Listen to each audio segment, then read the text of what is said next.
Welcome into the Jacksonville Jaguars Dynasty review, looking at what happened in 2023 and looking beyond. The Jags are one of those teams I can take a W on, as they say.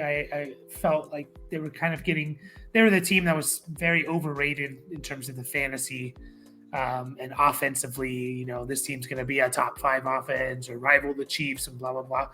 And it didn't work out that way. So disappointing year, Brian, would you say, for the Jags is fantasy and real football?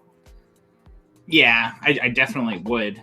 And I know we're going to get into like individual players and stuff, but it's kind of just like, man, what the hell is going on there? Like, what's going on with Trevor Lawrence? I guess maybe he's just not that good. And I think you called it last year, 2022 season about Trevor Lawrence. It's like, I think he's going to be like a 4,000 yard, 20 touchdown kind of guy. And that's basically what he was. He was like exactly 4,000 yards and 21 passing touchdowns and 4 rushing. So right around there. Yeah, he's a tough one. Definitely. Cause I was kind of in that boat. Like, I think he's good, but maybe not generational, which is what he was drafted as. And, he's not going to be Mahomes and like a 4,000, 4,500. I think I was more like 25 plus touchdown, can get to 30 and stuff. I think that is what you said, actually. Yeah, which, is good and it's valuable, but we've definitely seen, he's fallen now to QB 11 at this point. Do you think that's kind of fair where he's at? If you're just looking at the guys around him, I think he's right around like Anthony Richardson, just behind Jordan Love and Kyler Murray, or would you still take the Love versus Lawrence is a very interesting debate. Obviously that was a big change this year. Would you still lean Lawrence, or are you kind of just rolling with Love at this point? Yeah, that is kind of a tough one. Like, Jordan Love had obviously a good season, and I think the big thing about him is, they have such a young team, just everyone's young on that team except for Aaron Jones, basically, weapon-wise. And it's just kind of like, I feel like even if he does exactly what he did this year, it's like, yeah, definitely. I don't know if I'd necessarily like want him over Lawrence, but it's kind of like there's a lot of excitement there for sure. And Lawrence, like we've already seen, not exactly what we wanted to see over 3 seasons, but I know we always throw out the first season, right? Because of what the hell was that coach's name again? Urban Meyer. Yeah. Urban Meyer. Yeah, people generally do throw it out, but I do think it's unfair because it's like, well, why aren't we throwing it out for Bryce Young? I think I mentioned that before. It's like, so no, I think I'd still take Lawrence over Love. It's a good debate for sure. Lawrence, there's like a 2-minute video someone posted on Twitter of like the basically almost touchdowns that Lawrence had. Like the receiver had the ball in their hands in the end zone, essentially. Yeah. It was like 2 minutes long, and it was just like, holy crap. There was a lot of it was Ridley. We did see another good stretch. We've seen it now, I think 2 years in a row now of like a really good stretch from Trevor Lawrence, weeks 11 to 15, not that long, 5 games. He was the QB1, and you look at the numbers, and he was starting to heat up, and then he got hurt. He got hurt a couple times over that stretch, I think, but he got hurt and missed the game. That's kind of his superpower too, right? Like, he got hurt multiple times this season, and he played. It's like, I think the first one was like he like messed up his knee or something. I think it was a knee. It was either a knee or an ankle or something in the legs, and it was like, oh, I don't know if he's gonna play. And then he like ran for 40 yards in that game. Like, I think it was week 4 against Atlanta. Yeah. And it was just kind of like, man, like, this guy's unstoppable. And then like he cleared concussion protocol one other time too. And it's like, which was kind of, like maybe like a 20% hit rate or something for this season for players to do in a single week. And I think it was a short week too, or something, or maybe the injury one was the short week, but yeah, he did finally miss that game. I think, wasn't that his first one in his like career, like since high school or something? Yeah, I think so. I think Something so. crazy, but yeah, he's definitely an interesting conversation for sure. Like I'm totally like we just talked about it before. In order to be kind of like a top 3 and potentially even like a top 5 quarterback per game, you're going to need a rush for 350, at least 350, 400 yards. You know, you can't be a pure Kirk Cousins pocket passer that very limits you. So Lawrence is in that range. You know, he had 339 this year. He can run. So there's optimism for him. Like I'm totally fine kind of buying low on him and to a certain extent. I think he's just going to be a really, really good QB2 with obviously still there's potential for him to get higher. And so now he's like ranked QB 11. I'm like, okay, okay, I can deal with that. So yeah, if you could Go take ahead. Jordan Love and turn him into Trevor Lawrence plus, Oh yeah, you know, a little piece, like I don't think you're going to get quite like a second round pick out of it kind of a thing, Mhm. but I would totally do that. Even like a Herbert to Lawrence plus, you know, like I think I would probably do that as well. And Herbert's ranked, you know, 4 spots higher in a two tiers up. And I like Herbert, Chargers fan, but like would I be surprised if Lawrence outscored Herbert next year? I wouldn't, you know. All So right, let's make an on the air trade right now since you have Herbert and I have Lawrence in our dynasty. No, I'm just kidding. on a first round pick. Yeah, you know, I didn't even set up. Usually we set up. I was going to say you need to do like your setup. We already talked about Lawrence, but yeah, go ahead and do your thing. Yeah, so the Jags, you know, finished 9-8, just missed the playoffs, which is very surprising that they lost the division. Doug Peterson's still there. I don't know how I feel about Doug Peterson. I know people are super excited, but you know, obviously he's still going to be there for another year. They have $17.5 million in cap space, is just 18th most. 9 draft picks, which is nice. All their first 4 draft picks they have. I think all their draft picks they have, but you know, free agents. The big one is Calvin Ridley. You know, Matt Barkley, Dearness Johnson, the other receivers we don't really care about. Calvin Ridley's the big one. He just finished his rookie contract, by the way, at age 28 or 9. But I think he's 29. I think it's crazy if they bring him back. And the reason being is if they sign him, they have to give up a second round pick. Now, I did hear someone mention, I forget what podcast I was listening to, there might be some loopholes if they franchise tag him and they don't have to give up the second. So maybe they can work around that. I don't see them signing him to a long-term contract. It just didn't really work out, although he had okay numbers. So we'll get into Ridley here in just a second. But yeah, we already talked about Lawrence. No one else is really a hold at quarterback here. CJ Beathard or anything, just drop him. Running back ETN, to me, and I made a sell high video. He's kind of a prime sell high. He's RB8 right now, and I just think I'm ready to sell RB8 value there. I know he had a good year. He had a really good first half, a really bad second half, but it's like, can we really see it getting better for ETN? Like he had the whole backfield to himself. He had almost 60 catches, you know, over 250 carries. Can we see it getting better? I guess is my question to you. And would you sell high on him right now, RB8 value? Yeah, I don't think he's ever going to go much higher if he does at all. You know, he's 3 years in on his rookie contract. He doesn't have a 5th year option, right? He wasn't a first rounder. He was a first rounder, yeah. Oh, well, shit. Yeah, so he does have a 5th year option. Yeah, but I don't know if he's going to get that second contract, you know, or at least not like a big one.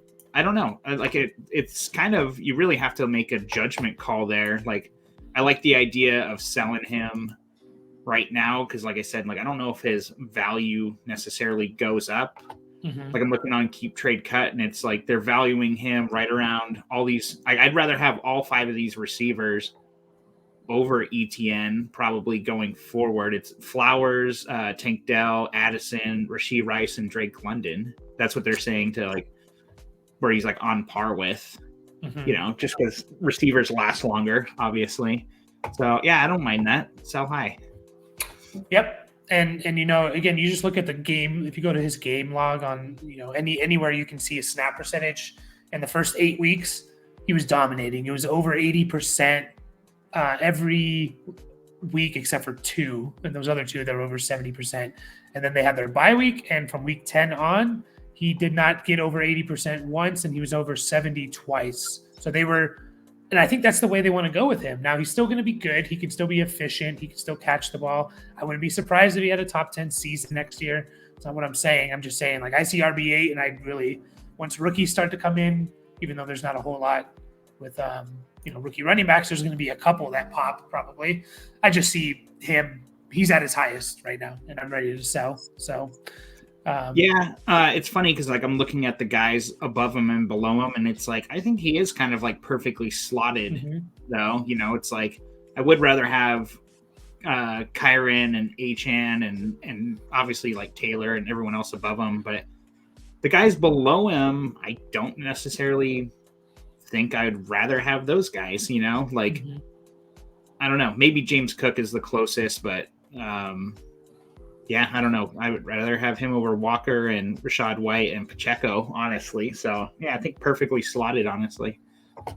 Yeah. And again, he had a good year, RB3 overall, which is kind of crazy. It just shows you how good his first 8 weeks were, because he was really bad after that. So he had 11 touchdowns.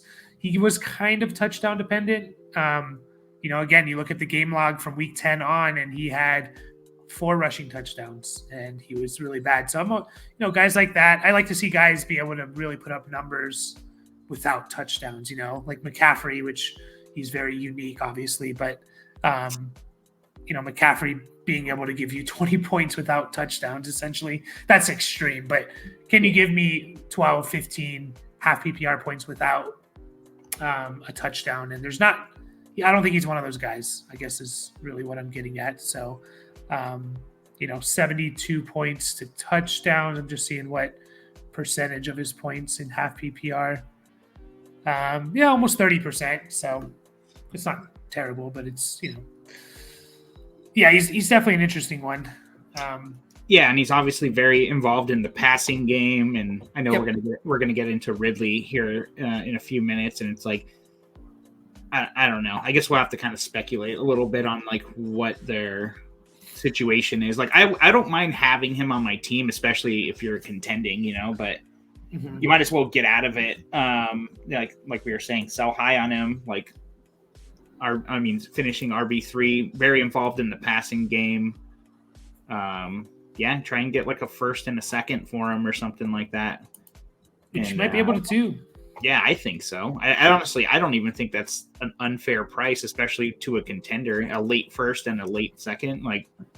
I would pay that if I was a contender, if I was that needy. Yeah. I wouldn't do it in February, but because you're just, again, you're all the risks you have, you need him to basically stay relevant for almost an entire year, right? Until the end of December. So, if you're buying him to contend in 2024, essentially. Sure. Bigsby, I was a guy I liked coming out of college. I thought he was going to, I was kind of lower on ETN because of Bigsby. I thought he was going to take a little bit of the role, and he did nothing. And Dearness Johnson was kind of the RB2 there the second half of the season. So I guess you can hold on to him, but I wouldn't even mind when rookies come in, he might be a pretty good cut candidate.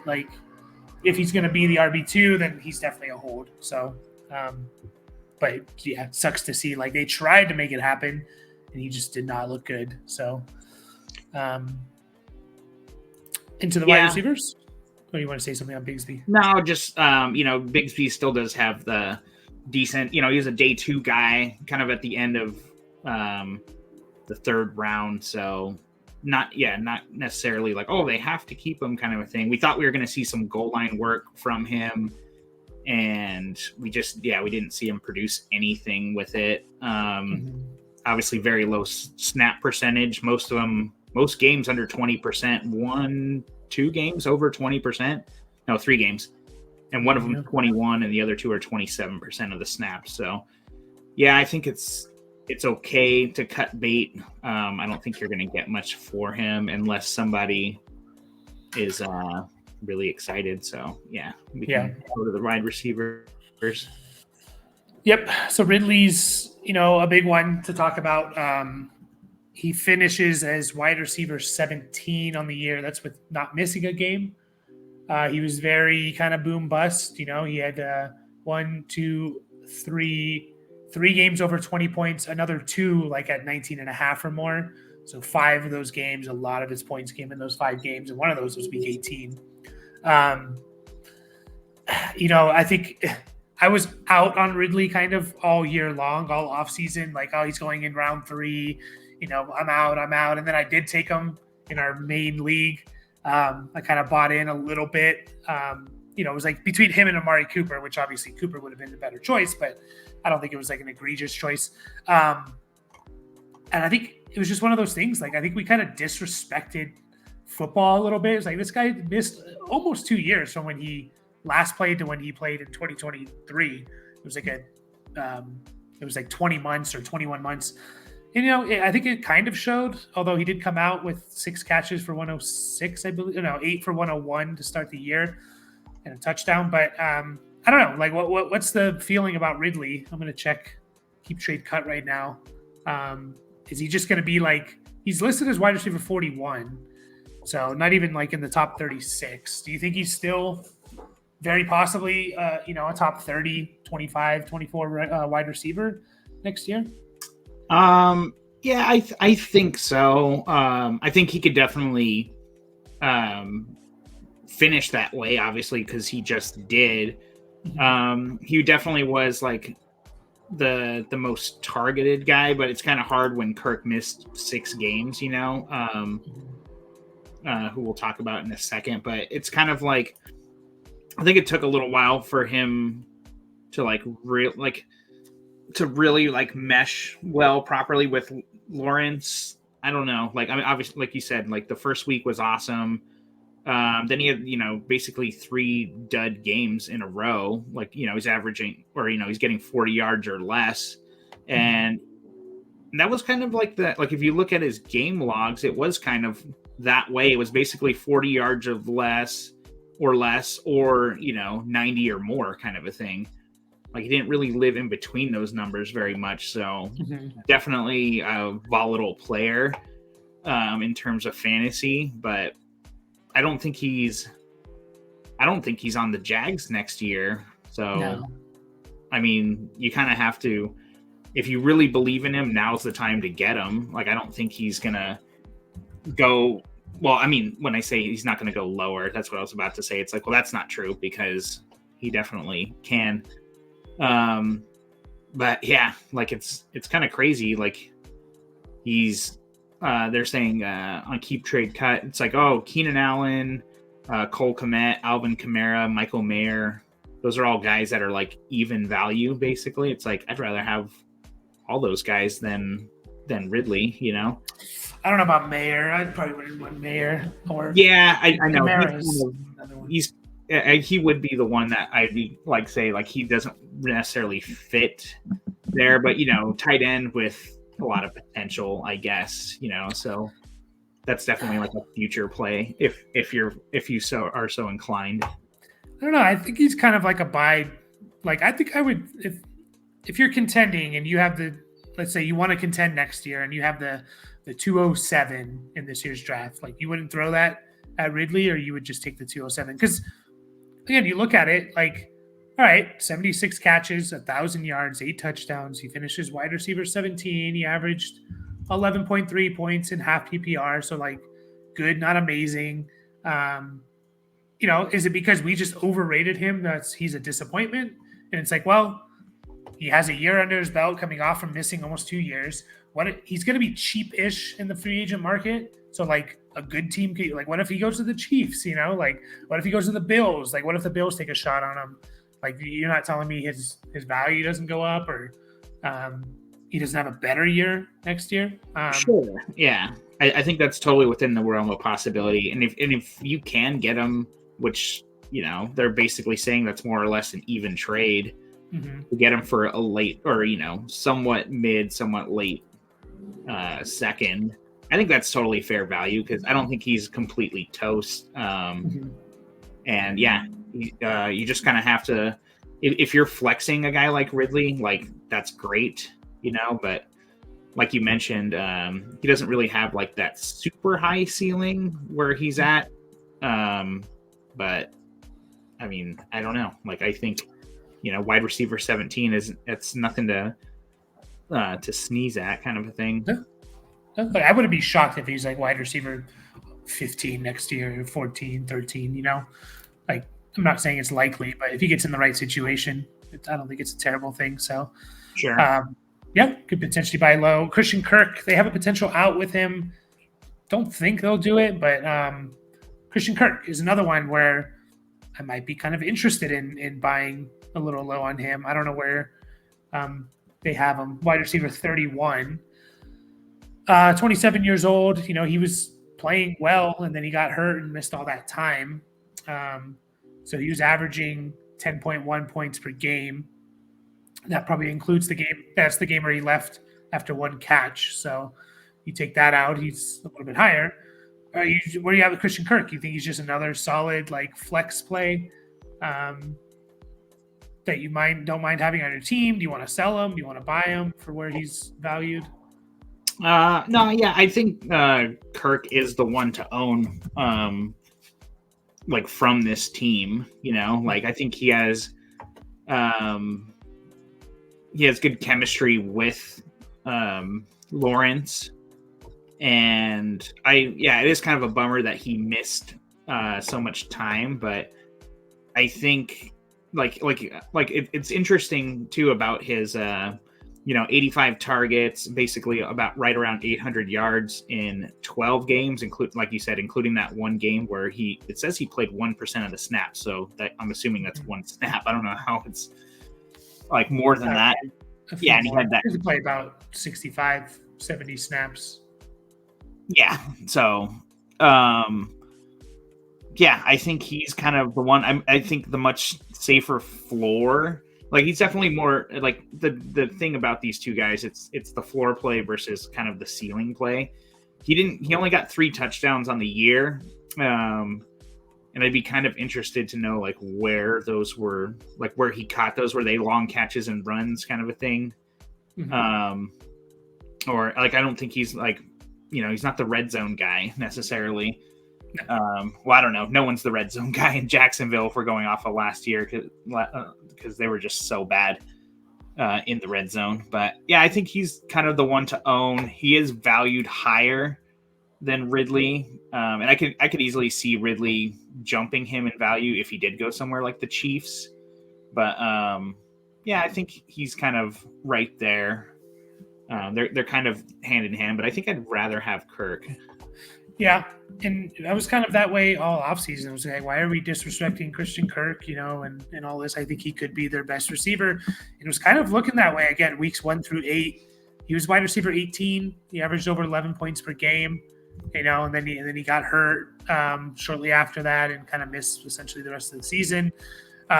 He was, and that includes like week 1 where he was like awful. I think he had 1 catch for 9 yards in week 1. So then they were like, no, we need to use him. And we saw 14 targets, 12 targets, 11. So yeah, I think Ridley's gone. I think, this team probably does bring in a weapon, but is it going to be a first round pick? Is it a second round pick? We don't know. Is it a free agent? So he could be, especially at the beginning of the year, like the best receiver on Jacksonville this year. So in 2024. So yeah, I like him as a potential buy. I don't really think there's anyone else. I mean, Zay Jones is a hold for now because what if he is the wide receiver 2 again? And we've seen what that was 2 years ago. So he could have some value there. But, Parker Washington was a rookie. I guess you could hold on to him. Like he's kind of fringe roster guy, 6th-round pick. Had one good game, I think, last year. He had 6 for 61 and a touchdown. But he probably is not going to turn out to be anything. So I think that's it for the wide receivers, right? Yeah, I think so. Yeah, like you said, like Zay Jones would be the only other one even halfway talking about, but I don't think there's a whole lot there. You know, we didn't even know who he was until last year, or at least I didn't. You know. Yeah, I mean, he was a former. I think he was a first-round pick, early second-round pick. Like back in 2017, he just never panned out. But yeah, no, for sure. Like if he's their wide receiver too, he definitely deserves to be rostered. Evan Ingram is really good. I mean, there's not really much else to say. He almost broke the single season reception record by a tight end. He had 114 receptions. Only 4 touchdowns, 963 yards. So he's a very short area guy. But Lawrence likes him. Lawrence likes his tight ends. He finished as the top tight end 2 in half PPR. I don't know, and I don't think he's really overvalued on keep. Yeah, he's tight end 13. Like, you tell me Michael Mayer is over Evan Ingram? That's just stupid. Like, I know he's 29 and 26, or 22, but like, come on. No, yeah, really? That's totally fair. I didn't realize how good Ingram was this year. Probably because I didn't have him anywhere. But yeah, tight end 2 is crazy. But like you said, Lawrence likes him. They paid him. He's going to be there next year. So it is kind of interesting to see. Like, was he their highest targeted receiver? Yeah, it must have been, right? Yeah, because he had more than Ridley and I guess Ridley was first. Yeah, and Kirk missed all that time. Yeah, so definitely someone who you're happy if you got him, kind of a thing. Yeah, I don't know how much there is to say. It's funny because before the season started in our Dynasty League, someone traded Evan Ingram, Christian Kirk, and a fourth, which turned for this year, which turned out to be a very late fourth, so more or less one of the last picks in the draft, for Jalen Waddle. And we were all kind of like, man, like, the guy who gave up Waddle, you got ripped off, dude. Like, you need something a little more than that. And it's like, the trade's looking pretty good right now. It's like, I think I'd still rather have Waddle, but it's a lot closer than we thought it was, I would say, especially because it was a lot closer in how it finished. But again, you also have to take into account with trades like that is like, what could you have gotten for Waddle? And you could have gotten more, So I understand what you're saying though, but yeah, Ingram was good, and Ingram was good in 2022 with Jacksonville. He's tight end 6. So I mean, he had a really huge week, but still, he was really good. So no one really. I mean, Brenton Strange, I kind of liked him just because Doug Peterson and the tight end for Doug Peterson was always really good. Like, going back to like his Chiefs days with Kelsey and Zach Ertz and Goddard, and now Evan Ingram. So I liked him. But then they signed Ingram to a big contract. So I don't really want the tight end 2 for Jacksonville. And because Evan Ingram's going to be on this team at least through the 2024 season. So, yeah, he's a cut if you have him, in my opinion. So, yeah, I'm very sad about Evan Ingram, Brenton Strange, because when I put in my our free agency bids, like after we drafted, it's like I ended up with Strange instead of Puka because of like I put in the numbers wrong when I bid on Puka, because I basically meant to put in $50, so half our budget on all these guys, and I got Nico Collins because he was on the waivers because Bobby's dumb, and Brenton Strange, and it's just like, man, like, and I think you got Puka for like $4 or $6 or something. So it was just like, I think I might have to spike cut Brenton Strange, even though he's on my taxi squad, just because he's going to remind me of that every time I look at his name. But no, I think I actually am just going to like leave him there since I don't have any draft capital. Yeah, maybe. He is a second round pick, so yeah. He's not going to beat out Ingram. Yeah, no, he's not going to do anything this next year. But like I said, like he's on the taxi squad. He's a tight end, whatever. Like unless I really need that spot for something. But like I said, I don't have draft capital, so yeah, but deep draft, we hope. So a lot of free agents potentially. So sure. But yeah, that's it with the Jags. Hopefully they can improve. And again, Trevor Lawrence, I know there's been a lot of like, well, his first year, well, he was good for a while, like, well, all these dropped touchdowns. But I've been watching football long enough to where it's just like you can always find excuses. Well, if this didn't happen, or if this didn't happen, at some point you just kind of like accept it, like, okay, this is just who this team is, or this is who this player is, you know. So hopefully he still definitely has the potential. Hopefully he can step up next year. So, but yeah, that's it. We will finish up there, and we're going to be back with the Cincinnati Bengals in our next video. So we will catch you guys next time.